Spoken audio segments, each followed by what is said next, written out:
bà răng cái bàn phẩm miền cái phẩm miền tại là bò hồn sen cái ai cái phẩm miền ai hồn sen đỏ lên nè tôi này vô bái ai muốn khai với cả bà bọc mày dưới bà hồn sen đỏ về bà răng cái chanh một phẩm miền đấy này nè bà bọc mày này nhom nè bò này nè bà này anh dụ rần tray bà răng kì bà này khmai bà hay bà răng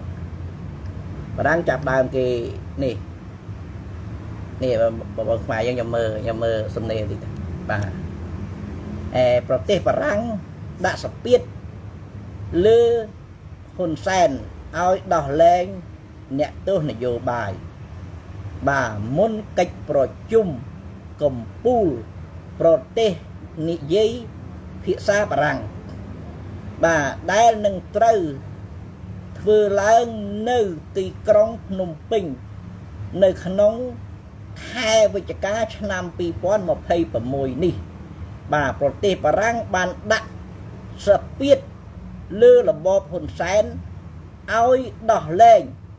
អ្នកទោសនយោបាយនៅកម្ពុជាបាទដល់លេងអ្នកទស្សនយោបាយនៅកម្ពុជាប្រទេសបារាំងមិនចង់ខូចឈ្មោះនៅពេលកិច្ចប្រជុំខាងមុខនេះពីព្រោះរបបហ៊ុនសែនកំពុងតែមានកេរ្តិ៍ឈ្មោះមិនល្អដោយសារឧក្រិដ្ឋកម្មឆបោកតាមប្រព័ន្ធអ៊ីនធឺណិតដែលមានសកម្មភាពប្រព្រឹត្តកក្រែងនៅលើទឹកដីខ្មែរនៅលើទឹកដីប្រទេសកម្ពុជាក្នុងខណៈដែលរបបហ៊ុនសែននេះកំពុងតែគៀបសកត់គណៈបកប្រឆាំងនិងសង្គមស៊ីវិលកាន់តែខ្លាំងឡើងអញ្ចឹងនៅក្នុងសំណេរបារាំងដាក់ស្ពាតហ៊ុនសែននេះសំដៅឲ្យដោះលែងអ្នកទោសសំដៅឲ្យដោះលែងអ្នកទោសនយោបាយទាំងអស់ហ្នឹងឲ្យមុនកិច្ចប្រជុំបើខ្មែរយើងឲ្យយល់អត្ថន័យអញ្ចឹងបារាំងគេដាក់ស្ពាតទៅរបបហ៊ុនសែនបើខ្មែរយើងស្ដាប់មួយប្រទេសបារាំងបើខ្មែរយើងតើហេតុអីបានបារាំងចេញមកបើខ្មែរយើងហេតុអីបានបារាំងនឹងចេញមកបានចេញមកមកដាក់ស្ពាតរបបហ៊ុនសែនហើយដាក់អាសានវ៉ាតឲ្យហ៊ុនសែនទៀតបារាំងបើខ្មែរយើងខ្ញុំនិយាយបារាំងក៏ធ្លាប់ដាក់អាណានិគមនៅស្រុកខ្មែរអានឹងទី1ទី2បារាំងក៏ជាប្រធានប្រទេសចុះហត្ថលេខីនៃកិច្ចព្រមព្រៀង$23នៅទីក្រុងប៉ារីសឆ្នាំ91ឃើញទេបើខ្មែរយើងបាទរឿងមួយទៀតរឿងតាក់ទងនឹង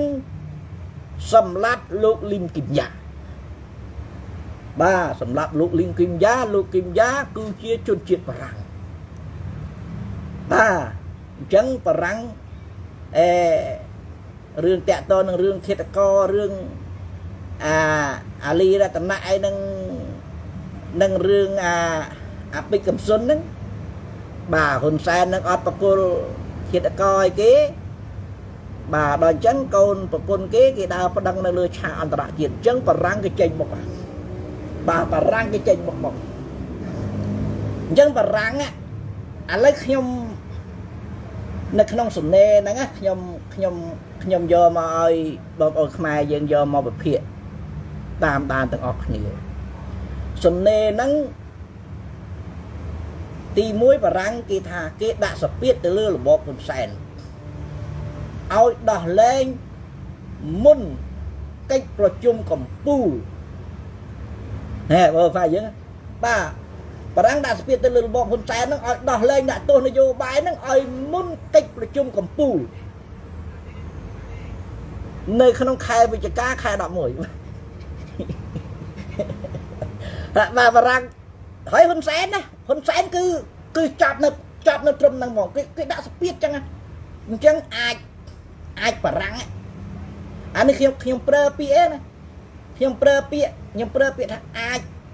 បារាំងឬមួយធានាធិបតីបារាំងហ្នឹងគឺចុះទៅស្រុកខ្មែរបាទដើម្បីទៅប្រជុំបាទពេលបារាំងគឺប្រទេសចុះហត្ថលេខីបាទហ៊ុនសែនរំលាយលទ្ធិប្រជាធិបតេយ្យប្រទេសកុម្មុយនីសផ្ដាច់ការណាយកជំនួយគេ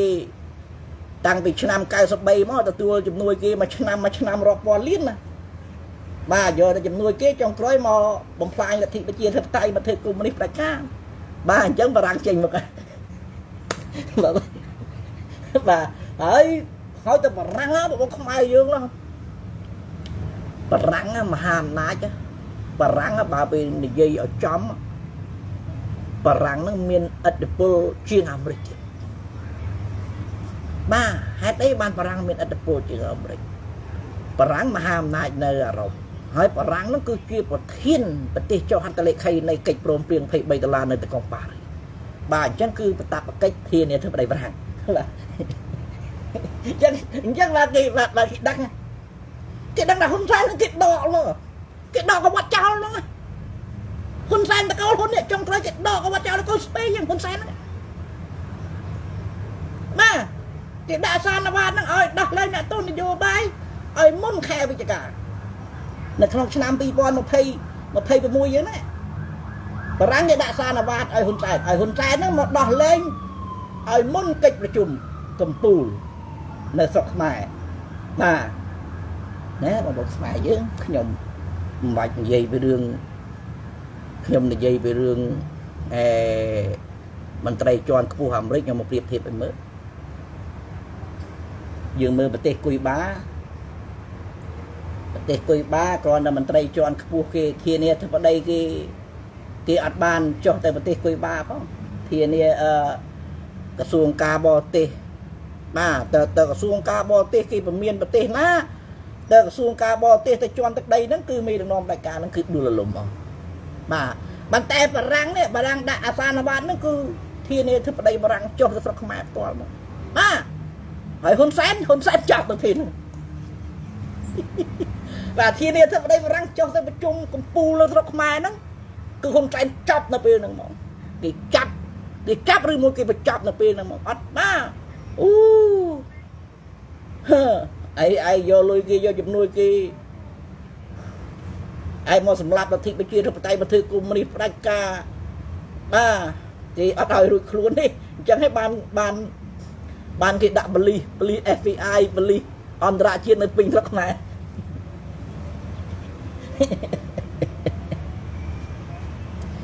ឥឡូវខ្ញុំនិយាយឲ្យបងប្អូនខ្មែរយើងអានេះនៅក្នុងការដែលខ្ញុំទស្សនៈខ្ញុំដែលខ្ញុំយកមកសេចក្តីសន្និដ្ឋានឬមួយខ្ញុំវិភាគបានដែរតើហេតុអីបានបារាំងចុះមកហេតុអីបានបារាំងពមៀនមកផ្ទាល់មកបាទពមៀនឲ្យហ៊ុនសែនដោះលែងអ្នកទោសនយោបាយទាំងអស់ឲ្យមុនខែវិច្ឆិកាបាទហើយហ៊ុនសែនហ្នឹងគឺគេដកពេលហ្នឹងហើយអញ្ចឹងមានន័យថាម៉េចមានន័យថាបារាំងគេមកបញ្ចប់របបហ៊ុនសែនចូលឆ្នាំ2027គេអាចមករៀបចំការបោះឆ្នោតឃុំបាទអាចបោះឆ្នោតឃុំបាទរៀបចំបារាំងគេមកហ្នឹងគឺគេមករៀបចំគេមកបញ្ចប់ឲ្យហ៊ុនសែនបាញ់និយាយឲ្យហ៊ុនសែនហ្នឹងគឺគេដកកវត្តចោលហើយបាទគេដាក់អាសានបាតប៉ុណ្្នឹងហើយដល់ហ៊ុនសែនគឺគេដកហើយបាទវាគេដាក់បលិស FBI បលិសអន្តរជាតិនៅពេញស្រុកខ្មែរហើយបារាំងបាទប៉ូលីសអន្តរជាតិទីស្នាក់ការប៉ូលីសអន្តរជាតិហ្នឹងនៅប្រទេសបារាំងបាទហើយប៉ូលីស FBI អាមេរិកហ្នឹងគឺគេប្រព័ន្ធលទ្ធិប្រជាធិបតេយ្យប្រព័ន្ធគេតែមួយបាទអញ្ចឹងគេដាក់អាសានវាតឲ្យហ៊ុនសែនឲ្យដោះលែងអ្នកទោសនយោបាយមុនខែវិច្ឆិកាចឹងបានហ៊ុនសែនទៅផ្ទៃវាណាបាទអញ្ចឹងហ៊ុនសែនគេត្រូវដកចេញបាទគេត្រូវដកចេញដល់ចូល2027បោះឆ្នោតមេឃុំបាទឬបោះឆ្នោតមេឃុំគឺអត់មានឲ្យហ៊ុនសែននៃគេដកហ៊ុនសែនចេញអត់មានឲ្យហ៊ុនសែននៃមកបលេបឡប់អីមកលួចថ្លឹកឆ្នោតដល់ទៀតទេហ៊ុនសែនគឺគេដកចេញមកបាទប្រទេសយើងហ្នឹងគឺត្រូវប្រទេសចុះហត្ថលេខីអកិច្ចព្រមព្រៀង$23នឹងត្រូវតែគេមករៀបចំប្រទេសខ្មែរអញ្ចឹងហ៊ុនសែនគេត្រូវគេបញ្ចប់បាទគេដកចេញហ្មងគេដកចេញ cái đa xa là vạt ấy bà đây cho ni bàពេលនេះហ៊ុនសែនអាចហើយអាចនោមឯណាទេបាទគ្នាគ្មានស្អីគ្នានៅថ្ងៃគេញ៉ាំងហ្នឹងបាទដល់ពេលគេញ៉ាំងគេញ៉ាំងឡើយគេដាក់បលិស FBI បលិសអន្តរជាតិពេញស្រុកខ្មែរគឺដាក់ហ្នឹងគឺដាក់ដល់ពេលគេញ៉ាំងហើយហ៊ុនសែនត្រូវដោះលែងអ្នកទោសនយោបាយឲ្យមុនខែវិច្ឆិកាបាទអញ្ចឹងខែវិច្ឆិកាហ្នឹងតំណងប្រជុំកម្ពុជាធំបាទប្រជុំកម្ពុជាធំនៅស្រុកខ្មែរឬមួយនៅនឹងអង្គការសហប្រជាជាតិតាក់ទងនឹងរឿងប្រទេសខ្មែរហ្នឹងបាទអញ្ចឹងគេត្រូវហ៊ុនសែនហ្នឹងគឺត្រូវបញ្ចប់ទៅដកហ៊ុនសែនរបស់ចោលហើយបាទគេដកហ៊ុនសែនហើយគេដកហ៊ុនសែនរបស់ចោលហើយចាប់ដើមរដ្ឋាភិបាលកម្ពុជាឯករាជ្យ$23ហ្នឹងគេចាប់ដើមចូលបាទហ៊ុនសែនគេត្រូវគេដកអាហ្នឹងទស្សនៈខ្ញុំយោបល់ខ្ញុំប៉ុន្តែនយោបាយវាអត់មានដើរខុសពីអញ្ចឹងទេនយោបាយវាដើរអញ្ចឹងបាទនយោបាយវាដើរអញ្ចឹងមានន័យថាម៉េចបើពេលគេដាក់អាសានបាតឲ្យហើយរត់តាមគេហើយរត់តាមគេថ្វាយអង្គមគេសុំរស់សុំតែរស់ហ្នឹងមិនឲ្យរស់ទៀតហ៊ុនសែននឹងរស់តែរស់នៅក្នុងគុកតកូលហ៊ុនណាអនាគតទៅនៅតែលីអូឯនេះតកូលហ៊ុនសែននេះមិនមែនលោកឯងអីមកសបាយអូអញសបាយហឺហានឹងអំណាចហឺហានឹងជីវិតអីអត់ទេចាប់ពីឆ្នាំ2026នេះទៅតកូលហ៊ុនសែនដេករីអាចហើយគ្មានស្អីលោកឯងអីមកសបាយហឺហាអីនឹងជីវិតហឺហាអីនឹងអំណាចអីមកស្អីមកសបាយស្អីនាឡិកាអីតម្លៃរាប់លានអីគ្រឿងអលង្ការមាសពេជ្រអីទៀតទេបាក់ពួកហ៊ុនសែននៅពេលនេះអត់មានមកហឺហាអីហឺហានឹងជីវិតអីហឺហានឹងអំណាចទេអត់ទេតកូលហ៊ុនសែនបាក់ពួកហ៊ុនសែននៅពេលនេះគឺក្រាបលូនហើយបាទចឹងតកូលហ៊ុនសែននេះទៅចុងក្រោយទៅដូចខ្ញុំអាសានិយាយចុងក្រោយហ្នឹងនៅសល់តែលីអូហ្នឹងរកតែបាយកកស៊ីម៉ានផងដាក់ប្រងទៅ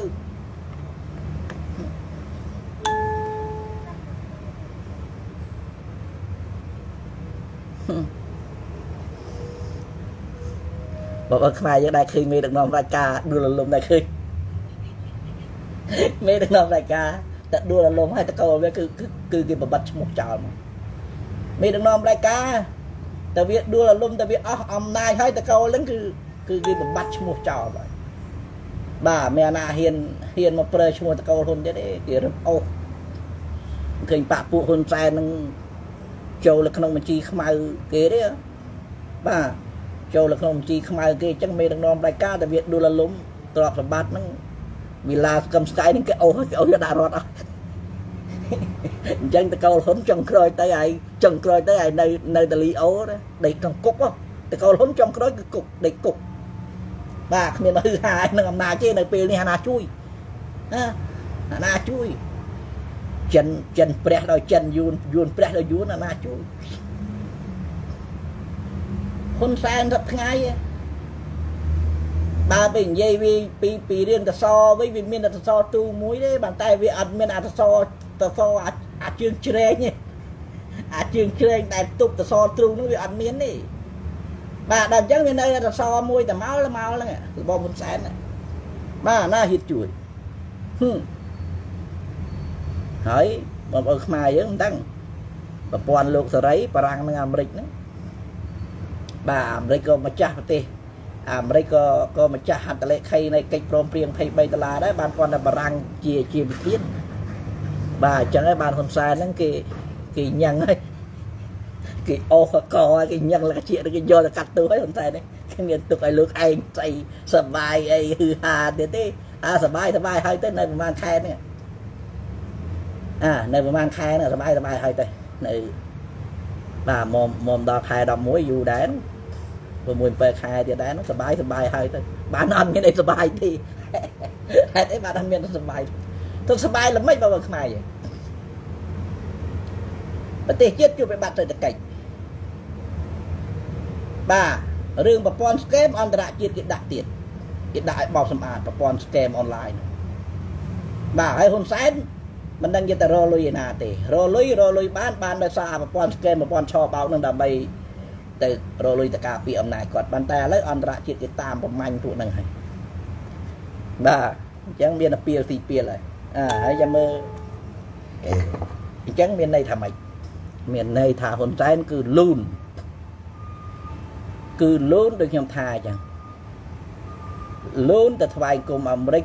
ថ្វាយគុំចុងក្រោយលូនទៅថ្វាយគុំអាមេរិកថ្វាយគុំប្រជាពលរដ្ឋខ្មែរថ្វាយគុំរដ្ឋាភិបាលកម្ពុជាឯករាជ្យ$23ថ្វាយគុំគេដើម្បីសុំរស់នៅណារស់នៅក្នុងគុកមេដឹកនាំប្រជាការរបស់ខ្មែរយើង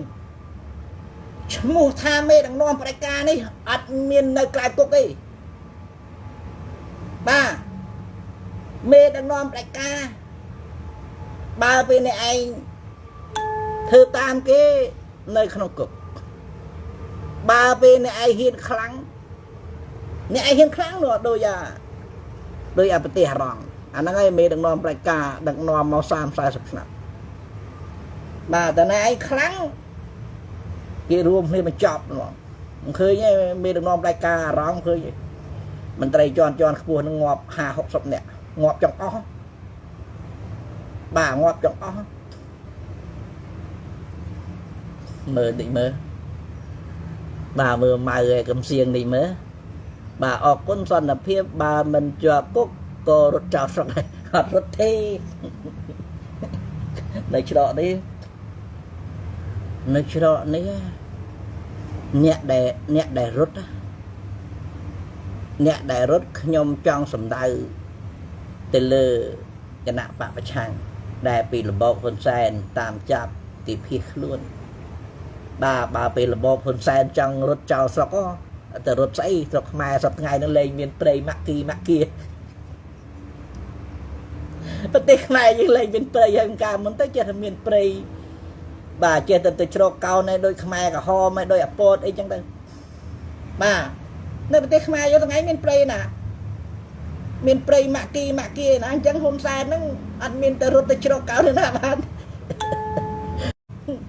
ប្រែមកគឺកាត់ទោសបាទហ៊ុនសែនគឺគេកាត់ទោសហើយបាទអញ្ចឹងព័ត៌មានថ្មីថ្ងៃនេះប្រទេសបារាំងបាទគេដាក់ស្ពាតលើរបបហ៊ុនសែនហើយគេដាក់អាសានវាតឲ្យហ៊ុនសែនឲ្យដោះលែងអ្នកទោសនយោបាយទាំងអស់ដោះលែងឲ្យមុនខែវិច្ឆិកាបាទដោះលែងឲ្យមុនអញ្ចឹងនៅក្នុងខែវិច្ឆិកាហ្នឹងយើងមិនដឹងជាប្រជុំអីទេបានតែប្រជុំពិសេសប្រជុំកំពូលបានក្នុងខែវិច្ឆិកាហ្នឹងបាទមិនដឹងជាប្រជុំអីទេបានតែដឹងថារបបហ៊ុនសែនត្រូវតែគេដកចេញហើយ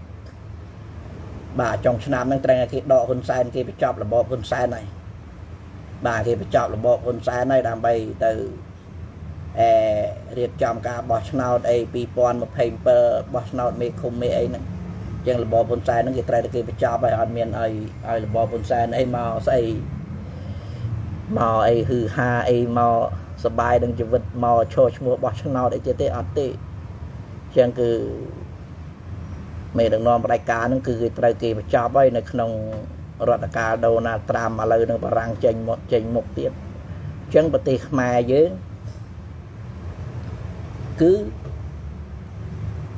បតបកិច្ចវានៅលើប្រទេសបារាំងបាទប្រទេសបារាំងធ្លាប់ដាក់អាណានិគមនៅស្រុកខ្មែរហើយប្រទេសបារាំងតាក់ទងនឹងប្រទេសបារាំងប្រធានចុះហត្ថលេខីនៃកិច្ចព្រមព្រៀង$23នៅទីក្រុងប៉ារីសឥឡូវបារាំងចេញមុខបារាំងដាក់សារនបាតឲ្យរបបហ៊ុនសែនមក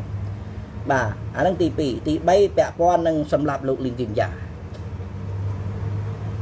បាទតាក់ទងនឹងសម្រាប់អាដាមលោកលីងគីមយ៉ាសម្រាប់នៅប្រទេសថៃហ្នឹងបាទនឹងសិតតែរឿងពាក់ព័ន្ធនឹងក្រុមគ្រួសារហ៊ុនសែនដែរអញ្ចឹងបារាំងគេ គេតាក់តងនឹងរឿងទាំងអស់នឹងបារាំងគេត្រូវតែបញ្ចប់ហ៊ុនសែនគេត្រូវចាប់ហ៊ុនសែនយកទៅកាត់ទោសបាទហ្នឹងចឹងបានតែគាត់ខ្ញុំឲ្យព័ត៌មានពិសេសកំពូលបាទហ៊ុនសែនអញ្ចឹងបាទចឹងបានតើកូនគាត់ថៃហ៊ុនសែនគាត់ថៃហ៊ុនសែនថ្ងៃនេះបាត់មាត់ដូចចោលលុយសេះបាទមានហ៊ានទេណាបាទខ្មែររងគ្រោះទូទាំងប្រទេសជនភៀសសឹកបាត់បង់ទឹកដីអត់ហ៊ានប្តឹងគេជនភៀសសឹករាប់សែននេះអត់ហ៊ានមកមើលអត់ហ៊ានចុះមកមើលជនភៀសសឹករាប់សែនរាប់ម៉ឺនអ្នកដែលរងគ្រោះបាត់បង់ផ្ទះសម្បែងណ៎ហ៊ុនសែនទៅមើលឯនេះក្រាប់បាទទៅមើលនេះក្រាប់បាទអញ្ចឹងមានន័យថាហ៊ុនសែនគឺដល់ពេលវេលាតបគាត់ត្រូវដួលលំហ៊ុនសែនគឺដល់ពេលវេលាគេយកគាត់ទៅកាត់ទោសបាទហ៊ុនសែនណាបាទគេអត់មានទុកទៀតទេហ៊ុនសែនហ្នឹងមកខ្មែរយើងចេះឥឡូវខ្ញុំបងប្អូនណាចូលមិនទាន់យើងនិយាយរឿងសាំរឿងជ្រាំដែរកន្លែងហ្នឹងតិចបារាំងនេះបងយើងនិយាយឲ្យជ្រាំដែរទៅនឹងតិចបងប្អូននៅមើលមិនទាន់តាក់ទងនៅរឿងព័ត៌មានថ្មីហ្នឹងបាទនេះបងប្អូនខ្មែរយើងនេះធានាទឹកដីបារាំងនេះ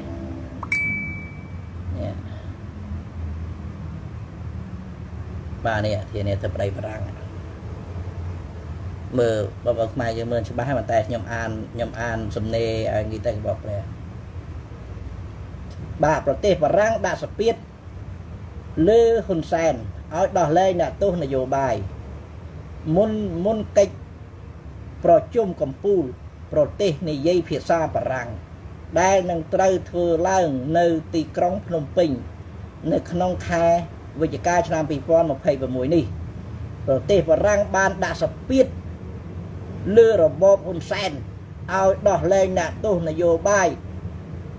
នៅប្រទេសកម្ពុជាឃើញទេបាទគឺគេឲ្យគេដាក់សម្ពាធឲ្យហ៊ុនសែនដោះលែងអ្ន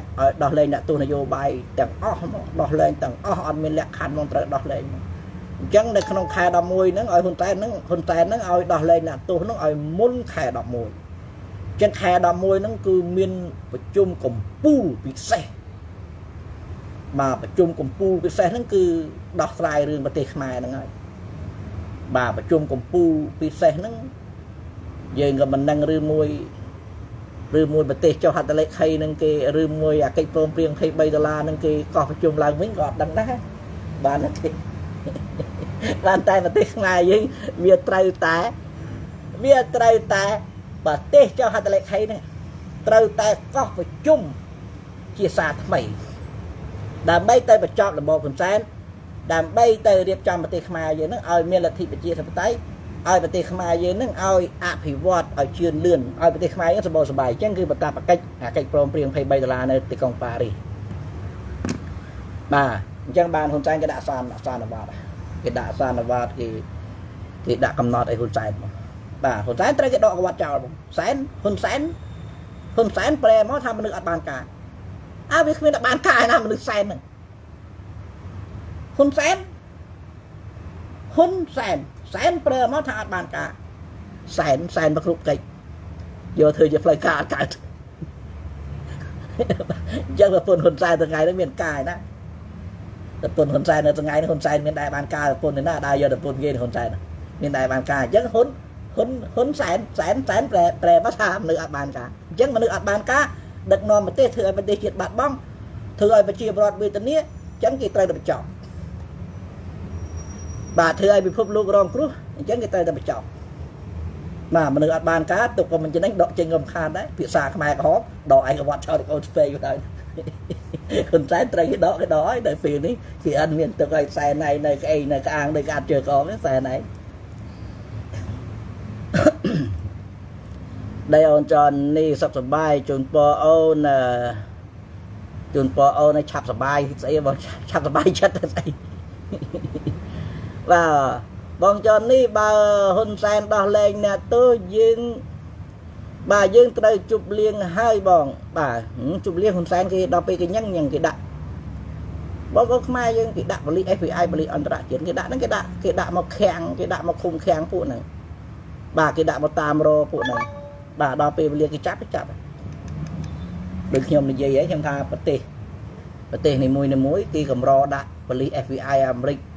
គេកម្រដាក់បលិអន្តរជាតិណាបាទអញ្ចឹងប្រទេសខ្មែរយើងហ្នឹងដឹកនាំដោយមេដឹកនាំផ្ដាច់ការមានប្រព័ន្ធស្កេមប្រព័ន្ធឆបោកការជួញដូរមនុស្សហ្នឹងបាទពិភពលោករងគ្រោះនៅក្នុងរបបហ៊ុនសែនអញ្ចឹងគេបញ្ជូនបលិ FBI មកឲ្យបលិអន្តរជាតិតែគេបញ្ជូនមកឲ្យគេមកបញ្ចប់របបហ៊ុនសែននេះកុំតែឆ្ងល់បាទគ្រាន់តែដល់ពេលវេលាគេញ៉ឹងដល់ពេលវេលាគេញ៉ឹងដល់អាម៉ាធូរ៉ូអាមេរិ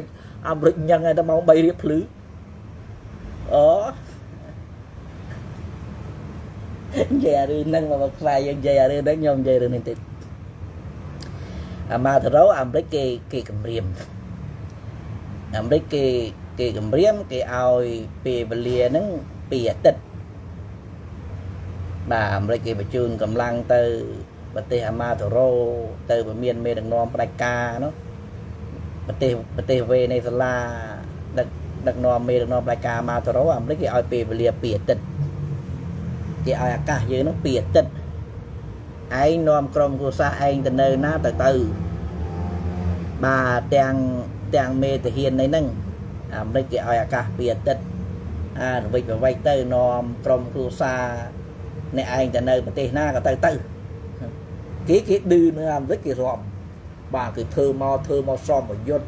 គេមកបញ្ចេញអាវុធទៅនើបណាបាទមេដឹកនាំផ្ដាច់ការមកទៅរកគេធ្វើរាប់មកឈឺអាមេរិកឆិចគេធ្វើរាប់បាទគេធ្វើរាប់ឌឺនៅអាមេរិកម្លងផុត2អាទិត្យអាមេរិកប្រកាសឲ្យថាអស់ពេលឡើយអស់ពេលវេលាឲ្យផុតអាសានបាតហើយអាមេរិកគេស្ងើសារមកហ្នឹងបងអស់ពេលវេលាហើយគាត់អាមេរិកប្រើសារថាអស់ពេលវេលាម្លងបាន2ថ្ងៃអាមេរិកទៅចាប់ម៉ោង3រៀបភ្លឺចាប់ឯទាំងប្តីប្រពន្ធដាក់យន្តហោះមកទាំងយប់បាទឥឡូវហ្នឹងជាប់គុកនៅអាមេរិកឃើញបាទដល់អញ្ចឹងអាប្រទេសគុយបានេះក៏ភ័យដែរប្រទេសគុយបានេះក៏ភ័យអញ្ចឹងមកខ្មែរយើងហេតុអីបានខ្ញុំហ៊ានហេតុអីបានខ្ញុំប្រើពាក្យយ៉ាងថាចុងក្រោយនឹងហ៊ុនសែននឹងត្រូវតែលូនត្រូវតែថ្វាយអង្គមគេសុំរស់ហេតុអីហ៊ុនសែនណាមកខ្មែរហ៊ុនសែនត្រូវតែថ្វាយអង្គមអាមេរិកត្រូវតែថ្វាយអង្គមបារាំងត្រូវតែថ្វាយអង្គមរដ្ឋាភិបាលកម្ពុជាឯករាជ្យ$23ទៅថ្វាយអង្គមនឹងចុងក្រោយនឹងទៅលូនសុំចរចាសុំរស់បើពេលមិនចរចាមិនលូនទៅថ្វាយអង្គមអាមេរិកទៅថ្វាយអង្គមបារាំងឲ្យតាន់ពេលវេលាទៅថ្វាយអង្គមរដ្ឋាភិបាលកម្ពុជាឯករាជ្យ$23ឲ្យតាន់ពេលវេលាទេហ៊ុនសែននឹងអត់មានដីអត់មានជើងឈរណាបាទចុងក្រោយគេញ៉ឹងដោយអាម៉ាធូរ៉ូអញ្ចឹងបាទចឹងហ៊ុនសែនត្រូវលូនហើយត្រូវលូនទៅថ្វាយអង្គមគេសុំរស់នៅក្នុងគុកដូចខ្ញុំនិយាយហ្នឹងបាទសុំរស់ទៅចរចាជាមួយគណៈបកប្រឆាំងហ្នឹងទៅបាទចុងក្រោយជាផុតទេចរចាបាទមិនចរចាហ៊ុនសែននឹងវាអត់មានកន្លែងច្រកវាអត់មានដីនៅទេតកូលហ៊ុនសែនហ្នឹងបាទយើងមើលតែអាម៉ាធូរ៉ូគាត់ណាត្រាំអាគុយបានោះអាប្រទេសគុយបាសប្តាហ៍ថ្ងៃនោះគាត់ណាត្រាំនិយាយតែ2ម៉ាត់ឥឡូវនៅប្រទេសលែងមានប្រេងទូទាំងប្រទេសនឹងអត់មានប្រេងល្ងឹតទូទាំងប្រទេសហ្មងបាទអត់មានប្រេងប្រើទេអាមេរិកកង់ដាក់ទណ្ឌកម្មឥឡូវប្រទេសប្រទេសគុយបានោះឥឡូវលូនទៅថ្វាយអង្គមអាមេរិក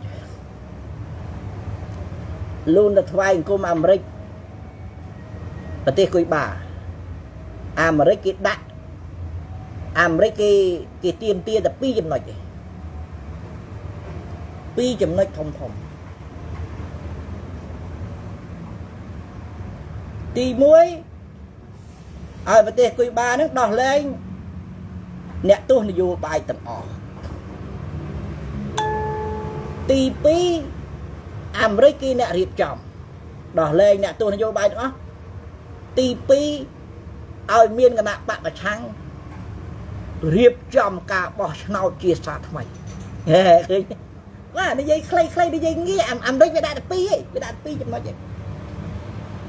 បាទវាអាប្រទេសគុយបាទៅរត់ទៅថ្វាយគុំអាមេរិកដាក់2ចំណុចទៅធ្វើតាមវាដោះលែងអ្នកទស្សនយោបាយឥឡូវកំពុងតែដោះលែងរៀបចំការបោះឆ្នោតអាមេរិកគេមកគ្រប់គ្រងនៅលក្ខណៈរៀបចំការបោះឆ្នោតហើយពួកអាមេដឹកនាំប្រកាសបើវានិយាយពីរឿងបោះឆ្នោតនេះវាចាប់បាត់ហើយណាគេបោះឆ្នោតឲ្យវានិយាយឲ្យវាងាយចឹងណាពួកអាមេដឹកនាំប្រកាសហ្នឹងពិភពលោកគេស្អប់មិនត្រឹមតែពិភពលោកទេតែប្រជាពលរដ្ឋវាហ្នឹងក៏គេស្អប់ខ្ពើមវាដែរការរស់នៅក្រោមរបបវាការដែលវាជិះជាន់វារំលោភសិទ្ធិមនុស្សវាធ្វើបាបធ្វើបាបប្រជាពលរដ្ឋហ្នឹងចឹងបើវានិយាយពីរឿងបោះឆ្នោតហ្នឹងអាណាគេបោះឆ្នោតឲ្យវាឈ្មោះពួកអាមេដឹកនាំប្រកាសហ្នឹងគេស្អប់ខ្ពើមទៅមកចឹងនិយាយឲ្យវាងាយចឹងពួកអាមេដឹកនាំប្រកាសចឹងហើយនៅក្នុងរបបអត្រាំគឺវាស្អប់ណាពួកអាមេដឹកនាំប្រកាសពួកអាក្រាយអំណាចពួកអរំលោភសិទ្ធិនោះគឺអត្រាំវាស្អប់ណាវាមិនຕົកទេវាត្រូវតែបញ្ចប់ហើយអញ្ចឹងបាននយោបាយគេដឹងថាតកូលហ៊ុនហ្នឹងហ៊ុនសែននឹងគ្មានអីមកក្អេងមកក្អាងឲ្យទៀតពួកអាដប់បានលងមេដឹកនាំប្រកាសនេះពួកអាដប់បានលងពួកអាដប់បានដបស្វាហ្នឹងគេបិទផ្លូវគេបិទច្រកអស់ហ្នឹងថ្ងៃនោះដើរទៅណាកើតណានៅក្នុងប្រទេសខ្មែរយើងគេឲ្យតែហ៊ុនម៉ាណែតដើរមួយទេ